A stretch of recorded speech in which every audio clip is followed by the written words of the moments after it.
नमस्कार। साँझ 7 बजेको सन्धि खर्क डायरीमा स्वागत छ। डायरीको साथमा उपस्थित भएको छु म श्याम घिमिरे। तपाईँ यो खबर एफएम ब्यान्डको 89.8 मेगाहर्जसँगै इन्टरनेट अनलाइनको www.sandhikarkafm.com र हाम्रो पात्र मोबाइल एप्लिकेसन मार्फत विश्वभरकै साथ प्रत्यक्ष रूपमा सुन्न सक्नुहुनेछ। सन्धि खर्क डायरी सुरु गरौँ स्थानीय प्रसङ्गबाट। शनिबार मात्रै नेपाल प्रवेश गरेको सलह किरा अर्घाखाँचीमा पनि आइपुगेको छ। जिल्लाका 6वटा स्थानीय तहमा सलह देखिएको छ। सलहले आकाश ढाकेपछि स्थानीयहरू आगो बालेर थाल ठटाउँदै सलह धपाउन लागि परिरहेका छन्। गाउँभरि सलह फैलिएर मकै तथा तरकारी बाली खान थालेपछि कृषकहरू कसरी खेतीबाली जोगाउन सकिन्छ भनेर चिन्तित समेत बनेका छन्। बारीमा भएको मकै भरि सलहले ढाकेको मालारानी नौका कृषक दधिराम घिमिरेले बताउनु भयो। हुर्कदै गरेको बाली सलहले नष्ट गरेपछि खाद्यान्न अभाव हुने हो कि भन्ने चिन्तामा आफूहरू रहेको उहाँको भनाइरहेको छ। यसैबीच जिल्लाका केही क्षेत्रमा सलहले मकै बाली नष्ट गरेको कृषि ज्ञान केन्द्र अर्घाखाँचीका प्रमुख दिवेश कुमार मिश्रले जानकारी गराउनु भएको छ। मिश्रले सलह नियन्त्रणका लागि सबै स्थानीय तहहरूसँग समन्वय भएको पनि बताउनु भएको छ। उहाँले प्रत्येक पालिकामा कृषि प्राविधिकहरू रहेकोले आवश्यक परामर्शको लागि पालिकामा रहेका कृषि प्राविधिकसँग समन्वय गर्न पनि आग्रह गर्नु भएको छ। यसै विषयमा कुराकानी गर्नको लागि हामीसँग टेलिफोन सम्पर्कमा कृषि ज्ञान केन्द्र अर्घाखाँचीका प्रमुख दिवेश कुमार मिश्र हुनुहुन्छ। दिवेश सर, हजुर, यहाँलाई सन्धि खर्क डायरीमा हार्दिक स्वागत गर्न चाहन्छौँ। हवस्, धन्यवाद सर। अनि आरामै हुनुहुन्छ? हजुर।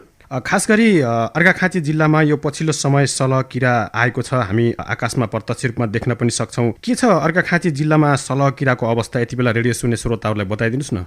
यो अर्घाखाँची जिल्लामा सलहको प्रकोप 14 गतेदेखि यहाँ प्रवेश भएको पाइएको छ र सुरुमा यो शीतगङ्गा नगरपालिकामा देखिएको थियो र बिस्तारै यो अर्घाखाँची जिल्ला अन्तर्गतका करिब करिब सबै स्थानीय तहमा यसको प्रकोप देखिसकेको छ र हामीलाई प्राप्त भएको जानकारी अनुसार सन्धि खर्क नगरपालिका अन्तर्गतको 1, 2, 3, 6, 7, 8 र 9 त्यस्तै शीतगङ्गा नगरपालिकाको करिब करिब सबै वडाहरू, भूमिका स्थान नगरपालिकाका करिब सबै वडाहरू, पाणिनी गाउँपालिकाको 3, 4, 5 र अन्य वडाहरूमा पनि र छत्रदेवको 4, 3 र 5 यस्तै मालारानी गाउँपालिकाको यो 4, 5 र 7 यो तथ्याङ्क हामीले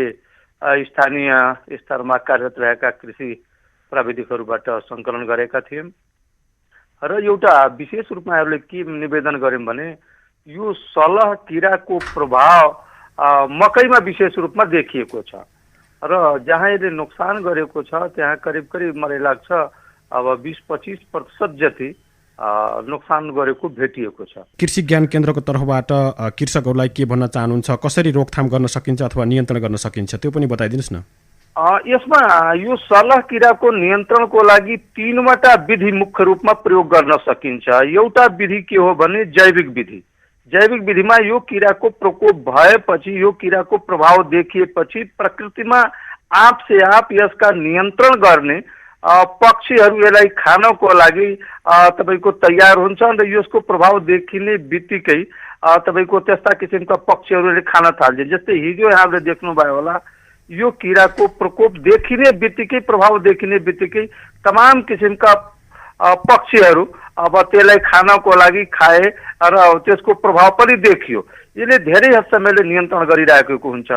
तर हामीले एउटा के गर्ने गरेका छौँ भने यो विभिन्न किसिमका विषादीहरूको कारणले गर्दाखेरि यो पक्षीहरूमा पनि प्रभाव परेको कारणले गर्दा पक्षीको सङ्ख्या न्यून भएको कारणले यसलाई नियन्त्रण गर्न त्यति सकेका छैनन्। तर यो प्राकृतिक यो जुन हाम्रो एउटा जैविक सन्तुलन छ त्यो जैविक सन्तुलनको लागि पनि अबदेखि पनि हामीले यस्ता पक्षीहरूको संरक्षण गर्नुपर्छ। हामी त्यतातिर पनि ध्यान दिनुपर्छ। दोस्रो, भौतिक नियन्त्रणको लागि हामीले यो किरालाई हातले टिप्ने अथवा जालीले टिप्ने अथवा तपाईँको एउटा स्विपनेट हुन्छ, यो किरा समात्नको लागि एउटा विशेष प्रकारको बनाएको जाली हुन्छ, त्यो जालीको मार्फतबाट टिप्ने, यस्ता टिप्ने काम एउटा गर्ने।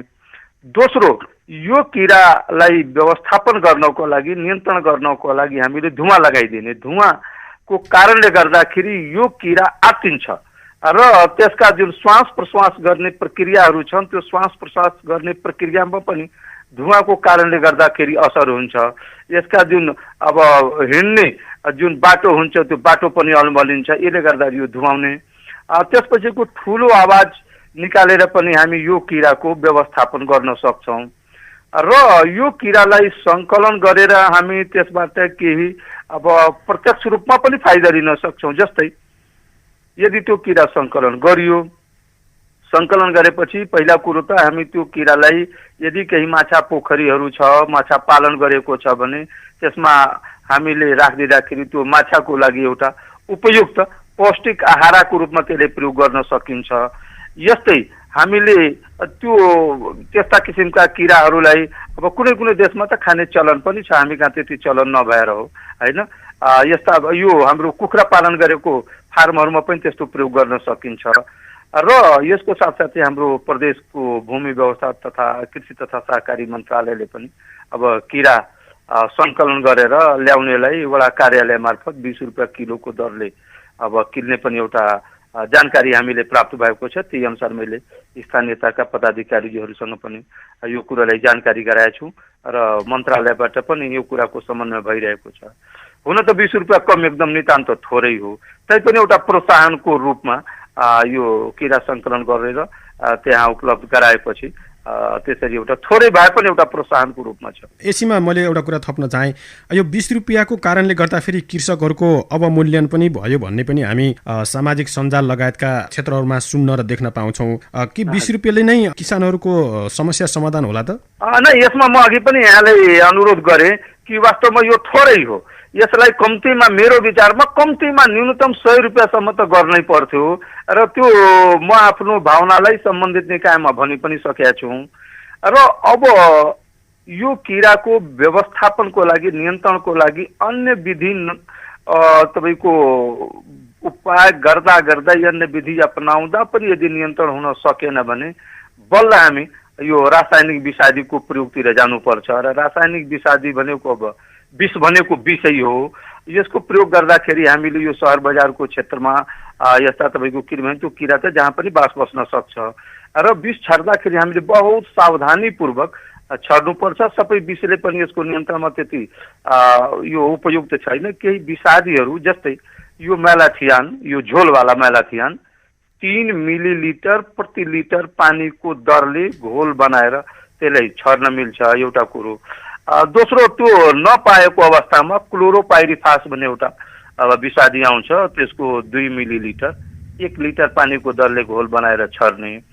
त्यो पनि पाइएन भने यो साइपरमेथ्रिन भन्ने विषादी आउँछ, त्यसको 1 मिलिलिटर प्रति लिटर पानीको दरले घोल बनाएर छर्दा उपयुक्त हुन्छ। तर एउटा समस्या के देखिएको छ पनि यो किरा बुटाहरूमा पनि बास बसेको छ, वन जङ्गलमा गएको छ, त्यहाँ यो विषादीको प्रयोग गर्न त्यति अब सुविधाजनक पनि हुँदैन।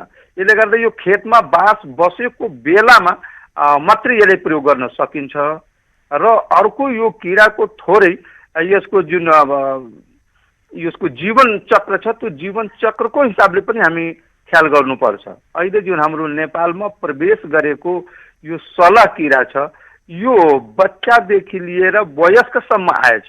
यसले गर्दा वयस्कको सङ्ख्या बढी देखियो भने त्यो विषादीको मात्रा हामी अलिक थोरै बढाइदिनुपर्छ। बच्चाहरूको छ भने त्यही अहिले मैले निवेदन गरेअनुसार विषादी छर्नुपर्छ र यो किरा साँझ बाँस बसिसकेपछि भोलिपल्ट बिहान अब घाम लाग्ने बित्तिकै यो किरा उड्न थाल्छ। यसले गर्दा यो किरा बाँस बसेकै अवस्थामा छर्नुपर्छ र हाम्रो अहिले अब भौतिक नियन्त्रणकै विषयमा मैले यहाँलाई के अनुरोधहरूको गरौँ भने अहिले हाम्रो अर्घाखाँची लगायत यो देशमा एउटा के देखिएको छ भने यो किराले अरू बाली भन्दा पनि मकै बालीलाई आफ्नो एउटा अब बढी रुचिपूर्वक खाने देखिएको छ। अब यो मकै बाली यसको लागि एउटा प्रिय भोजनको रूपमा आइरहेको छ, त्यतातिर हामी बढी ख्याल गर्नुपर्छ, त्यसमा गएर हल्लाइदिने उडाइदिने। र दोस्रो, यो अहिले हाम्रो सानो तपाईँको अहिले ब्याडहरूमा पनि यसको असर देखिएको छ। यो धानको ब्याडमा सानो ब्याड छ भने अब थोरै एरियामा त्यो छ भने त्यसले त्रिपालले अथवा जालीले त्यसरी ढाकेर पनि हामी यसको व्यवस्थापन गर्न सक्छौँ। अब खास गरी सलह किरा अर्घाखाँचीका 6वटै पालिकामा भित्रिसकेको छ। तपाईहरूले यो सलह किरा नियन्त्रण गर्नको लागि पालिकाका पदाधिकारीहरूसँग अथवा त्यहाँका जनप्रतिनिधिहरू र कर्मचारीहरूसँग समन्वय गर्नुभएको छ?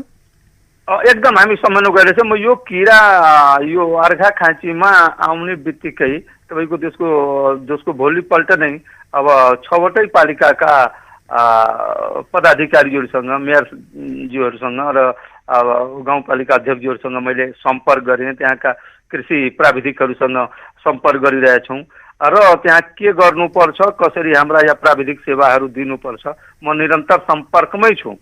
र किसान दाजुभाइ दिदीहरूमा मैले एउटा के अनुरोध गर्न चाहन्छु भने कहिले पनि यो किरा आएपछि अथवा बालीमा त्यस्ता समस्या देखेपछि बडो धैर्यतापूर्वक हामीले नआत्तिकन यसको व्यवस्थापनमा लाग्नुपर्छ। एकैचोटि आत्तिनु भएन र यसको व्यवस्थापनको लागि 4-5वटा निकाय छ। जस्तै हाम्रो यो गाउँपालिका अथवा नगरपालिकामा कृषि प्राविधिकहरू हुनुहुन्छ, कृषि शाखा छ, त्यसमा भएका प्राविधिकहरूसँग समन्वय गर्ने, उहाँहरूबाट प्राविधिक जानकारी लिने। त्यस्तै हाम्रो कृषि ज्ञान केन्द्र छ, त्यस्तै हाम्रो प्रधानमन्त्री कृषि आधुनिकीकरण परियोजना छ, त्यस्तै हाम्रो कृषि विकास निर्देशालय छ, भूमि व्यवस्था कृषि तथा सहकारी मन्त्रालय छ। यहाँहरू जुनसुकै अब तपाईँको निकायबाट आफ्नो प्राविधिक सरसल्लाहहरू लिन सक्नुहुन्छ। तर म यहाँहरूलाई के अनुरोध गरौँ भने हाम्रो कृषक दाजुभाइ दिदीबहिनीहरूलाई कि सर्वप्रथम सबभन्दा नजिकको आफ्नो जुन अब कृषि शाखा छ त्यो कृषि शाखामा सम्पर्क गरौँ। अब त्यहाँबाट तपाईँको सेवा सुविधा अथवा तपाईँको त्यस्ता किसिमका प्राविधिक जानकारीहरू लिउँ र त्यहाँबाट पनि अब हामी पनि यसको लागि सहयोग गरिरहेछौँ। र आजदेखि कहीँ कहीँ एकदम तपाईँको जहाँ बढी बसेको भेटिएको छ त्यसको लागि अन्तिम विकल्पको रूपमा जुन विषादी छर्ने मैले यहाँलाई अनुरोध गरेको छु, थोरै हामी प्रदेश मन्त्रालयसित यसो अनुमति लिएर यो विषादीको पनि केही हामी व्यवस्थापन गरेका छौँ। अब यसै सन्दर्भमा जस्तो किसानहरूको गुनासो पनि छ, किसानहरूलाई खासै यो विषयमा सहयोग नभएको, खालि निर्देशन र अनुरोध मात्रै भएको भन्ने पनि किसानहरूको गुनासो छ। के भन्नुहुन्छ यो विषयमा तपाईँ? होइन, किसानहरूको गुनासो अस्वाभाविक होइन, किनभने एउटा यो विपत्तिको बेला हो। यो विपत्तिको बेलामा एकैचोटि यो आइसकेपछि किसानहरू मात्रै हामी पनि तपाईँको आत्तिएका थियौँ। तर यसलाई के छ भने हामी बडा सहज तरिकाले, किनभने जुनसुकै ठाउँमा उहाँहरूले समन्वय र सहकार गर्दाखेरि हरेक ठाउँमा तपाईँको यही आवाज निकाल्ने, तपाईँको धुवाउने, किनभने सकभर हामीले एउटा कुरो के गर्नु पर्यो, यसलाई बस्ने वातावरण नबनोस्। बस्ने वातावरण भएपछि यो किराले निश्चित रूपमा नोक्सानी गर्छ। हामी जति विषादीको प्रयोग गरे पनि यो किराले केही न केही नोक्सानी गरेरै छाड्छ। यसले गर्दा यो धुवा लगाउने, आवाज निकाल्ने त्यस्ता किसिमका कुराहरूमा हामीले विशेष ध्यान दिनुपर्छ र हामी सहयोग गरिरहेछौँ। हुन अब किसानहरूको जुन आशा अपेक्षा छ, जुन अहिले तपाईँको यो महाविपत्तिको रूपमा आएछ, त्यति हामीले सहयोग गर्न नसक्यौँ होला। यसले गर्दा किसानको जुन हाम्रो यो तपाईँको गुनासो छ त्यसलाई मैले एकदम सहज रूपमा स्वीकार छु र यसलाई हामी अब अलि राम्रो किसिमले आफ्नो तपाईँको क्षमताले भ्याएसम्म अझ बढी राम्रो गर्ने प्रयास गरौँला। अब तपाईँहरूसँग अर्घाखाँची जिल्लाको ठ्याक्कै यही ठाउँमा सलह किराले बढी क्षति गरेको भन्ने केही त्यस्तो डाटा अथवा विवरणहरू आएको छ? त्यो आज दिउँसो हामी त्यो जुन सङ्कलन गरेका छौँ, अघि पनि मैले भने यो सन्धि खर्कको 1, 2, 3, 6, 7, 8, 9 त्यस्तै शीतगङ्गाको करिब सबै वार्डहरू, भूमिका स्थानको करिब सबै वार्डहरू, यो पाणिनी गाउँपालिकाको 3, 4, 5 लगायत अन्य वार्डहरू, छत्रदेवको पनि 3, 4, 5, यस्तै मालारानीको 4, 5, 7 यो दिउँसोसम्मको थियो। यो बढ्न पनि सक्छ, किनभने यो त अब मिनटमा यसमा तपाईँको परिवर्तन भइरहेछ, अझ तपाईँको बढिरहेको छ। यो रात परेपछि सलह किरा हिँड्न सक्दैन? बास बस्छ, यो त बास बस्छ। अब कृषि ज्ञान केन्द्रले यो सलह किरा नियन्त्रणको लागि अथवा रोकथामको लागि कृषकहरूलाई अर्घाखाँचीमा के सहयोग गर्न सक्छ ठ्याक्कै भनिदिनुहोस्। यसमा हामीले सहयोग गर्ने पहिलो कुरो त हामी किसान दाजुभाइहरूमा के अनुरोध गर्नु, यो किरा आएपछि नआत्तिकन यसलाई बस्ने वातावरण नबनोस्, यस्तो किसिमको व्यवस्थापन गर्नुपर्छ। यो सबैमा मैले अनुरोध गरेँ र हामी रासायनिक विषादीको सट्टा यसलाई हामी भौतिक उपायबाट नियन्त्रण गर्दाखेरि बढी उपयुक्त हुन्छ, किनभने बसिसकेपछि विषादी जति छरे पनि यसको पूर्ण नियन्त्रण हुनेवाला छैन। र हामीले कसैलाई केही आवश्यकता पर्यो भने हाम्रो 9857736926 यो मेरो मोबाइल नम्बर हो। यसमा उहाँले सम्पर्क गर्न सक्नुहुन्छ। यस्तै हाम्रो प्राविधिक हुनुहुन्छ अब हाम्रो यो बाली संरक्षण अधिकृत 9857736735 यो मोबाइल नम्बरमा पनि उहाँहरूले सम्पर्क गरेर लगायत हाम्रो कृषि ज्ञान केन्द्रको जुन हाम्रो ल्यान्डलाइनहरू छ त्यसमा पनि सम्पर्क गरेर हाम्रो जुनसुकै प्राविधिकसँग यसमा सरसल्लाह लिन सक्नुहुन्छ। भनेको सलह किरा सम्बन्धी कृषकहरूलाई केही समस्या पर्यो भने कार्यालय प्रमुखको मोबाइल नम्बर 9857033926 र सूचना अधिकारीको फोन नम्बर 9857033735 मा फोन गर्न सकिनेछ र त्यहाँबाट समस्याको समाधानको लागि तपाईहरूले प्रयत्न गर्नुहुनेछ।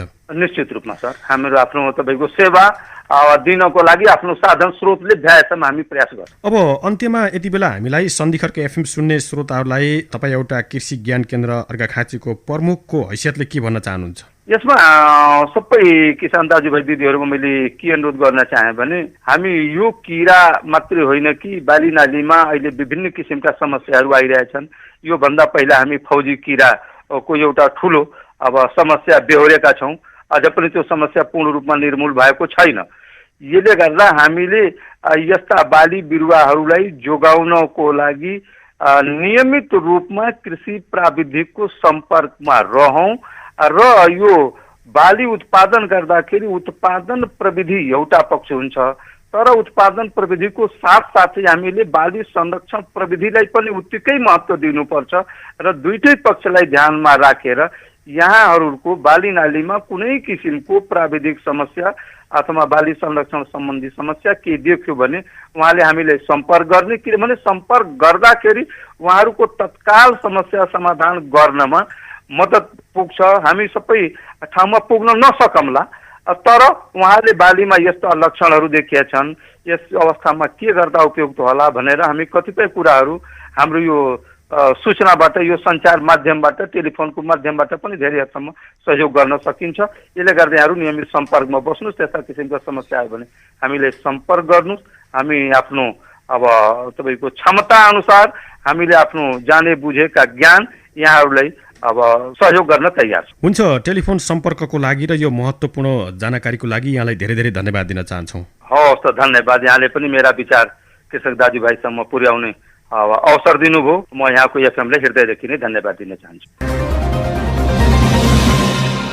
उहाँ हुनुहुन्थ्यो कृषि ज्ञान केन्द्र अर्घाखाँचीका प्रमुख दिवेश कुमार मिश्र। हामी उहाँसँग अर्घाखाँचीमा पछिल्लो पटक सलह किराको अवस्था कस्तो छ र यसलाई रोकथाम गर्नको लागि कृषकहरूले के गर्नुपर्छ भन्ने विषयमा कुराकानी गरेका थियौँ।